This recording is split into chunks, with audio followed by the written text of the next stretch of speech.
नमस्कार, न्यूज 100 में आपका स्वागत है। मैं हूं आपके साथ कंचन। हम खबरों की शुरुआत करेंगे, लेकिन उससे पहले एक नजर कुछ खास खबरों पर। चीन ने अरुणाचल प्रदेश से किशोर को किया किडनैप। राहुल गांधी ने सरकार पर बोला हमला, कहा पीएम की चुप्पी ही उसका बयान। यूक्रेन पर हमला कर सकता है रूस, जो बाइडेन ने दी चेतावनी। अगर ऐसा हुआ तो चुकानी पड़ेगी इसकी बहुत बड़ी कीमत। और बंगाल में 4 दिनों तक कमी के बाद फिर से बढ़े कोरोना के मामले। बढ़ी प्रशासन की चिंताएं। 11,447 नए मामले आए सामने। अब खबरों की बात विस्तार के साथ। चीन ने अरुणाचल प्रदेश के एक 17 वर्षीय लड़के का अपहरण कर लिया है। राज्य के एक सांसद तापिर गाओ ने बुधवार को इस बारे में जानकारी दी। वहीं कांग्रेस नेता वायनाड सांसद राहुल गांधी ने इस मुद्दे पर केंद्र में प्रधानमंत्री नरेंद्र मोदी के नेतृत्व वाली सरकार को घेरा है। उन्होंने कहा है कि प्रधानमंत्री की बुज़दिल चुप्पी ही उनका बयान है। साथ ही कांग्रेस नेता ने यह भी कहा है कि वह अगवा हुए किशोर के परिवार के साथ खड़े हुए हैं। राहुल गांधी ने ट्वीट करके कहा, गणतंत्र दिवस से कुछ दिन पहले भारत के एक भाग्य विधाता का चीन ने अपहरण किया है। हम मिराम तरोन के परिवार के साथ हैं और उम्मीद नहीं छोड़ेंगे, हार नहीं मानेंगे। पीएम की बुज़दिल चुप्पी ही उनका बयान है, उन्हें फर्क नहीं पड़ता। कांग्रेस नेता भारत की चीन के साथ जारी सीमा विवाद को लेकर मोदी सरकार पर हमेशा से ही हमलावर रहे हैं। भारत और चीन के बीच सीमा पर लगभग 20 महीने से तनाव बना हुआ है। Desk report, news 100। अमेरिका के राष्ट्रपति जो बाइडेन ने कहा कि उन्हें लगता है कि रूस के राष्ट्रपति व्लादिमीर पुतिन यूक्रेन पर हमला करेंगे। वहीं क्योंकि सीमा पर 1 लाख से अधिक सैनिकों को तैनात किया गया है। हालांकि उन्होंने इस बात की ओर इशारा किया है कि रूसी राष्ट्रपति के दिमाग में पूर्ण रूप से युद्ध छेड़ने का विचार नहीं है। बाइडेन का कहना है और उनका मानना है कि व्लादिमीर पुतिन यूक्रेन के साथ पूर्ण युद्ध नहीं चाहते हैं, लेकिन अगर वे सैन्य घुसपैठ के साथ आगे बढ़ते हैं तो उन्हें इसकी कीमत चुकानी होगी। कार्यभार संभालने के 1 वर्ष पूरे होने के मौके पर एक संवाददाता सम्मेलन में बाइडेन ने कहा कि उनका मानना है कि रूस यूक्रेन पर कार्रवाई करने की मांग कर रहा है। हालांकि उन्हें नहीं लगता कि रूस के राष्ट्रपति ने अभी तक अंतिम निर्णय किया है। उन्होंने कहा कि अगर रूस यूक्रेन पर और भी ज्यादा आक्रमण करता है तो वह अंतर्राष्ट्रीय बैंकिंग प्रणाली तक रूसी पहुंच को सीमित कर देंगे। Desk report, news 100। बंगाल में कोरोना के दैनिक संक्रमण में लगातार 4 दिनों तक गिरावट के बाद बुधवार को एक बार फिर नए मामलों में थोड़ी वृद्धि देखी गई है। राज्य में इस दिन 11,447 नए मामले सामने आए हैं, जो एक दिन पहले के मुकाबले 1,017 अधिक है। हालांकि एक दिन पहले के मुकाबले 13,580 अधिक जांचें भी हुई हैं। राज्य स्वास्थ्य विभाग के अनुसार हालांकि मौतों का आंकड़ा फिर से चिंताजनक है। पिछले 24 घंटों के दौरान 38 मरीजों की कोविड से मौत हुई है। एक दिन पहले भी 34 मरीजों की मौत हुई थी, जबकि 10,430 नए मामले सामने आए थे।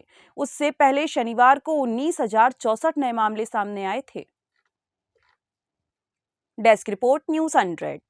उत्तर प्रदेश विधानसभा चुनाव से पहले कांग्रेस को बड़ा झटका लग सकता है, क्योंकि कांग्रेस की पहली लिस्ट जारी होने के बाद से विवाद शुरू हो गया है। जहां रामपुर में कांग्रेस प्रत्याशी ने पार्टी का साथ छोड़कर एसपी की सदस्यता ले ली, वहीं प्रियंका गांधी द्वारा महिलाओं को 40% टिकट देने के वादे के साथ ही राज्य में शुरू किए गए मैं लड़की हूं, लड़ सकती हूं का चेहरा रही प्रियंका मौर्य बीजेपी में शामिल हो सकती हैं। वहीं बुधवार को ही प्रियंका मौर्य बीजेपी कार्यालय पहुंची थी, जिसके बाद उनके बीजेपी में शामिल होने की चर्चा जोरों पर है। Desk report, news 100। केंद्र सरकार की कोरोना जांच बढ़ाने को लेकर लिखे पत्र के बाद दिल्ली में कोरोना जांच फिर से बढ़ाई जाएगी। स्वास्थ्य विभाग की बुधवार को हुई मीटिंग में सभी जिलों को अपने ट्रांजिट पॉइंट, कंटेनमेंट जोन और उसके बाहर बफर जोन में जांच बढ़ाने को कहा गया है। बैठक में मौजूद एक अधिकारी का कहना है कि दिल्ली को रोजाना 80 से 85 हजार कोरोना जांच का लक्ष्य दिया गया है। कोरोना जांच को लेकर आईसीएमआर के दिशा निर्देशों के बाद दिल्ली में कोविड जांच के बीते कुछ दिनों में 58% तक की गिरावट आई थी। कोविड जांच की संख्या 50,000 से भी कम हो गई थी। Desk report news 100। मुख्य न्यायिक मजिस्ट्रेट कोर्ट ने हेट स्पीच और आपत्तिजनक टिप्पणी करने के मामले में आरोपी यति नरसिंहानंद गिरी की जमानत अर्जी नामंजूर कर दी है। पुलिस ने नरसिंहानंद और जितेंद्र नारायण त्यागी को गिरफ्तार करके जेल भेज दिया था। करीब 1 महीने पहले हरिद्वार में आयोजित धर्म संसद में आरोपियों ने विशेष धर्म के खिलाफ हेट स्पीच और आपत्तिजनक टिप्पणी का आरोप लगाया गया है। वहीं धर्म विशेष के लोगों की लिखित शिकायत पर पुलिस ने सभी आरोपियों के खिलाफ संबंधित धाराओं के केस दर्ज कर लिए हैं। मामले में कार्रवाई करते हुए पुलिस ने 2 दिन पहले नरसिंहानंद गिरी को नारसन बॉर्डर से गिरफ्तार करके जेल भेजा। रविवार को हेट स्पीच मामले में 14 दिन की न्यायिक हिरासत में भेजे गए यति नरसिंहानंद के खिलाफ नया आरोप लगाया गया है। बताया जा रहा है कि एक इंटरव्यू में पूछे गए सवाल पर नरसिंहानंद आहत हो गए थे। इस दौरान उन्होंने पत्रकार और फोटोग्राफर को गाली भी दी थी। इसी मामले में उन पर नया आरोप लगाया गया है। Desk report news 100। Uttar Pradesh में होने वाले विधानसभा चुनाव के मद्देनजर चुनाव आयोग 22 जनवरी के बाद चुनाव प्रचार के लिए लगाए प्रतिबंध पर छूट दे सकती है। लिहाजा भारतीय जनता पार्टी ने इसके लिए प्लान तैयार किया है। जहां एक तरफ बीजेपी चुनाव प्रचार में अपने बड़े नेताओं को उतारेगी, वहीं बीजेपी के चुनावी रणनीतिकार और केंद्रीय गृह मंत्री संगठन के नाराज नेताओं से बातचीत करके यूपी फतह के लिए एक्टिवेटेड भी करेंगे। बताया जा रहा है कि अमित शाह यूपी के ज्यादातर जिलों में अपनी रैलियों के जरिए सबको साधने की कोशिश करेंगे। Desk report news 100। पंजाब में विधानसभा चुनाव जैसे जैसे करीब आ रहा है, सभी राजनीतिक दलों के बीच जुबानी जंग बढ़ती जा रही है। अब आम आदमी पार्टी यानी कि आप पार्टी के राष्ट्रीय संयोजक और दिल्ली के मुख्यमंत्री अरविंद केजरीवाल ने राज्य के सीएम चरणजीत सिंह चन्नी पर हमला बोला है। चरणजीत सिंह चन्नी के भतीजे के ठिकानों पर मनी लॉन्ड्रिंग के मामले में प्रवर्तन निदेशालय ने छापेमारी की है। ईडी की इसी कार्रवाई को लेकर केजरीवाल ने सीएम चन्नी पर निशाना साधा और उन्हें बेईमान तक कह दिया है। Desk report news 100। South film industry से जुड़ी एक बड़ी खबर सामने आ रही है। कन्नड़ फिल्म मेकर प्रदीप राज का कोविड के चलते निधन हो गया है। गुरुवार सुबह 3 बजे के करीब फिल्म डायरेक्टर ने आखिरी सांस ली। प्रदीप राज का एक प्राइवेट हॉस्पिटल में इलाज चल रहा था। इलाज के बीच में ही प्रदीप राज का निधन हो गया। साउथ इंडस्ट्री के काबिल डायरेक्टर प्रदीप राज के पीछे उनकी पत्नी और 2 बच्चे रह गए हैं। रिपोर्ट्स के मुताबिक आज पुडुचेरी में पूरे सम्मान के साथ फिल्म मेकर प्रदीप राज का अंतिम संस्कार किया जाएगा। बताते जाएं कि प्रदीप राज ने अपने डायरेक्शन करियर में पॉपुलर और हिट फिल्मों में काम किया है। उन्होंने गिरगिटले, किच्चू जैसी फिल्मों पर काम किया है। प्रदीप राज ने केजीएफ स्टार यश के साथ फिल्म किरा ताका में भी काम किया था। Desk report news 100। रतलाम के आलौट में बुधवार को नगर पंचायत द्वारा तोड़े गए अतिक्रमण के बाद एक दुकानदार ने मुख्यमंत्री को ट्वीट किया है कि क्या मुसलमान होना गुनाह है।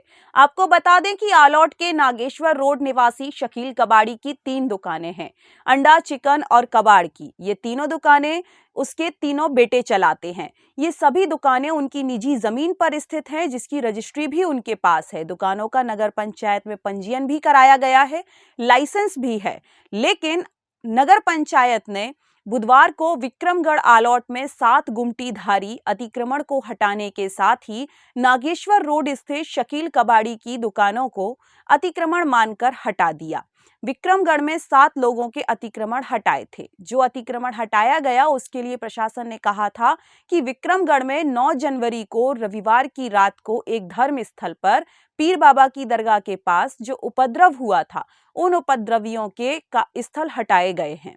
लेकिन नागेश्वर रोड के शकील कबाड़ी और उनके पुत्रों का कहना है कि विक्रमगढ़ में जो हुआ उनसे हमारा कुछ भी लेना देना नहीं है।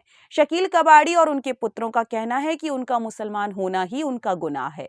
शकील कबाड़ी ने तो पुलिस पर प्रताड़ित करके दाव बनाने का आरोप तक लगा दिया और कहा कि उन्होंने हिंदू संगठनों के दबाव में आकर उनका आशियाना तोड़ गिराया है। और उनके पुत्रों का कहना है कि हमारा करीब 40 से 50 लाख का नुकसान हो चुका है। सीएम को ट्वीट करके मदद की गुहार लगाई गई है। अब देखते हैं कि होता क्या है, क्या सरकार इनकी मदद करेगी या नहीं। मुसलमान का तासुब रखते हुए उस मैडम ने मेरा ये आशियाना तोड़ा है।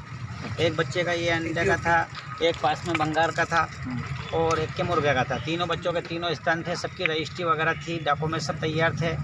और उसके बाद में हमने इस पे 20 लाख का लोन भी लिया, जिससे डॉक्यूमेंट सब तैयार थे हमारे पास, नगर पालिका का टैक्स वगैरह सब भरा हुआ। उसके बाद भी हमारे साथ ऐसी ज्यादती करी। अब हम पुलिस से कब तक डरेंगे, कब तक उनको रिश्वत देंगे? कभी इस बच्चे को तोक जाना, कभी मुझे तोक जाना, कभी इसके ऊपर केस बना देना, कभी उसके ऊपर केस बना देना। मतलब हमें नाजायज़ परेशान करते करते आज मुझे 10 साल हो गए। तो क्यों उठा ले जाती थी बस ये पुलिस क्या है कि हमको क्या है कि बस दाव बनाती है। जो भी कोई नया स्टाफ आता है कि वो साहब ने फलानी चीज़ मंगाई, साहब ने बुलाया, चलो पूछताछ के लिए बुलाते हैं, बिठा देते हैं, मारपीट करते हैं, फिर दाव बनाते हैं, फिर पैसा खोजते हैं हमसे। अभी मैंने नगर पालिका को 2 लाख रुपए भी जमा कराए थे आज से 2 साल पहले। काय के लिए? ये इनके सबके मेरे को लोन में दिक्कत आ रही थी, तो मैंने कहा कि मुझे तत्काल मेरे नामांकन वगैरह कर दो और ये आपका जो भी टैक्स है जमा कर लो, 10 ही रजिस्ट्री होगा। हाँ। तो 2 लाख रुपए देने के बावजूद मेरा काम टाइम पे नहीं हुआ और अभी बीच में लोन लेने का था, तभी बच्चों ने 20 हज़ार रुपये जमा कराए और सारा काम कागज़ तैयार होने के बाद भी मेरा मतलब पुलिस प्रशासन ने और ये नगर पालिका वालों ने जान करते उन बजरंग दल और शिवसेना वालों के कहने पर आकर इस काम को अंजाम दिया गया। और आप देखो नाली से मैं अंदर हूँ, मेरी सीमा के अंदर बना रखे थे मैंने सारे। यहाँ तक कि बच्चा वीडियो बना रहा था तो इसका मोबाइल भी छीन लिया मैडम ने, हम लोगों को यहाँ से भगा दिए, हमारा कोई सामान भी नहीं तोड़ने दिया, सारा सामान को मतलब तोड़ा फोड़ी कर दिया, फ्रिज वगैरह मोटरसाइकिल वगैरह तोड़ फोड़ कर दी, जानवर भी हमारा मर गए। कितना नुकसान हो गया होगा आपका? तकरीबन 25 से 30 लाख रुपए का नुकसान हुआ सर। हमारे को 12 तारीख के दिन 6 बजे बाद नोटिस मिलता है कि आपने बिना अनुमति के इसको बना रखा है और 13 तारीख के दिन सुबह में 12 बजे हमें कोर्ट जाने का मौका भी नहीं दिया इन लोगों ने और जानबूझ के हर चीज़ को कुचला। इसमें मुझे जहाँ तक कि ऐसा लगता है कि ये इस वजह से काम किया गया है क्योंकि हम मुसलमान हैं, हमारे साथ बहुत ज़्यादा नाइंसाफ़ी हो रही है और इस पे कोई एक्शन नहीं ले रहा है। इन सारी प्लाटों की जितने भी हमारे पास 10 प्लाट है, 10 ही प्लाटों की हमारे पास रजिस्ट्री मौजूद है हमारे खुद के नाम पे और हम 3 दुकान है हमारी, भंगार की, मुर्गे की और अंडे की, 3 ही दुकान के लाइसेंस मौजूद है हमारे पास। उसके बावजूद भी इनने हर सामान को जानबूझकर कुचला। अच्छा ये बताओ, आपने लाइसेंस है, रजिस्ट्री है, सब कुछ है, नामांतरण कराया था कि नहीं कराया? नामांतरण के लिए अपन ने अप्लाई कर रखा है। अच्छा, सब जारी है। अप्लाई कब किया था? अप्लाई 6 महीने पहले भी किया था, 1 साल भर पहले भी किया था इसका। अभी तक नामांतरण नहीं हुआ? अभी तक नामांतरण नहीं हुआ है। निजी जगह अपनी प्राइवेट जगह है। अच्छा। और जो सरकारी जगह पे आसपास में बैठे हुए हैं उनके खिलाफ कोई कार्रवाई नहीं हुई है, सिर्फ आलोट में हमारे खिलाफ हुई है क्योंकि हम एक बड़े व्यापार में हैं और मोमिडन है। मेरे को जहाँ तक का ऐसा लगता है बड़े स्थान पे है हमारा नाम। निर्माण अनुमति के आधार पे हमने अतिक्रमण तोड़े थे, उनको नोटिस जारी किए थे। एक हमने नागेश्वर रोड पे जो अतिक्रमण तोड़ा उसमें उनके द्वारा व्यावसायिक उपयोग किया जा रहा था, चिकन की और अंडों की दुकान थी, गंदगी भी हो रही थी और स्क्रैप का कुछ कारोबार था, तो उनको नोटिस दिए थे और मौखिक रूप से वहाँ से हम टीम भी भेजी थी हमने, तो भी उनके द्वारा हटाया नहीं गया, तो हमने एक दिवस निर्धारित करके अतिक्रमण हटाया। सर टोटल कितने लोगों को अतिक्रमण हटाया गया था? केवल एक के हटाया था या सबके हटाया गया? विक्रमगढ़ में हमने 7 लोगों पे कार्रवाई करी, जो रोड किनारे जो गुमटी रखी थी और ओटले जो नाली के ऊपर ओटले थे उनको हटाया गया हमारे द्वारा। एक शकील कबाड़ी का जो मकान था वो क्या, उस मामले में क्या है सर, पूरा स्थिति स्पष्ट करें। उनका कहना है कि हमारे पास रजिस्ट्री वगैरह सब थी लेकिन फिर भी तोड़ दिया गया। चूँकि रजिस्ट्री का विषय नहीं है, जो हमारे यहाँ नामांतरण होता है तब हमारे पास कागज आता है, हमारे यहाँ नामांतरण नहीं हुआ चूँकि उसकी निर्माण अनुमति भी जारी नहीं हमारे यहाँ से हुई थी, न ली गई थी उनके द्वारा। उस बेसिस पे हमने अवैध अतिक्रमण हटाया। सर कंपाउंडिंग भी तो की जा सकती थी, इसको कंपाउंडिंग का जो आजकल शासन ने निकाला है कि अतिक्रमण जो रहता है या जो अवैध बना लेता है उसको कंपाउंडिंग किया जा सकता है। कंपाउंडिंग के लिए तभी की जा सकती है जब कंपाउंडिंग करने वाला आवेदन कर रहे हैं। जब सूचना पत्र जारी करने के बावजूद संबंधित द्वारा कोई कार्रवाई नहीं की उस संबंध में, ना उनके द्वारा व्यावसायिक रूप से कोई अनुमति किसी प्रकार की ली गई है, क्योंकि वहाँ पे पूर्ण रूप से व्यवसाय हो रहा था। रतलाम से संवाददाता नहरू खान की रिपोर्ट। फिलहाल के लिए बस इतना ही। देश दुनिया से जुड़ी हर खबर के लिए बने रहिए न्यूज़ 100 के साथ। नमस्कार।